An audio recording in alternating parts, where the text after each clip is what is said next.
So right now we have two tropical systems in the Atlantic Ocean.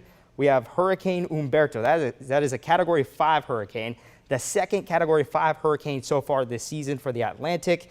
It has a very organized eye wall moving towards the north. We also have a batch of showers and storms off of the Caribbean near Cuba, Dominican Republic, and the Bahamas. That's Tropical Depression 9, but we are expecting Tropical Depression 9 to be Tropical Storm Imelda by later tonight or by tomorrow early morning.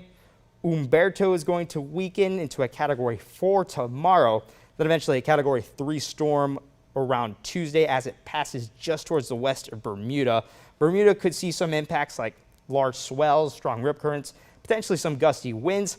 Tropical Depression 9, that's going to be a tropical storm in the next 24 hours, moves slowly through the Bahamas, and it could provide some gusty winds for the Bahamas. Right now they're under a tropical storm warning. And we also have a tropical storm watch for the Floridian coast. By Tuesday, as it gets closer to the Georgia and the Carolina coast, it will be a Category 1 hurricane with winds of up to 130 miles per hour. Thankfully, with the new forecast track, it is now indicating towards the storm stalling for a bit and then veering off towards the east, which would potentially avoid any landfall along the southeastern coast. Here's a look at the current watches and warnings. We have much of the Bahamas under a tropical storm warning, meaning winds of up to 39 to 74 miles per hour are guaranteed.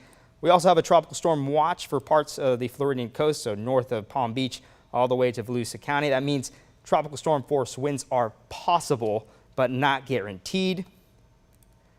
And if we look at the spaghetti models, the majority of the GFS spaghetti models are following what the National Hurricane Center's track is telling us, in which it's saying that it's going to stall and then veer off towards the east, moving away from us. We do have a couple of models saying that we could see a landfall within the Carolinas, but once again, only a couple models as compared to the majority of the GFS models. Half of the Euro ensemble models are holding on to the idea of a landfall in the Carolinas. But once again, the other half of the Euro models are saying that's going to veer off towards the east, following what the National Hurricane Center is saying and what the GFS is saying as well. So once again, for the Floridian coast, the Georgia coast, and the North Carolina coast, could see some increased rain. We could also see some potentially gusty winds. We could also see rip currents and large swells. For central Georgia, we're trending towards not really any real impacts. Could see some breezy weather for the next couple of days, gusts of up to 20 miles per hour, but nothing very significant. And actually it could filter in cooler and drier air for next week as well.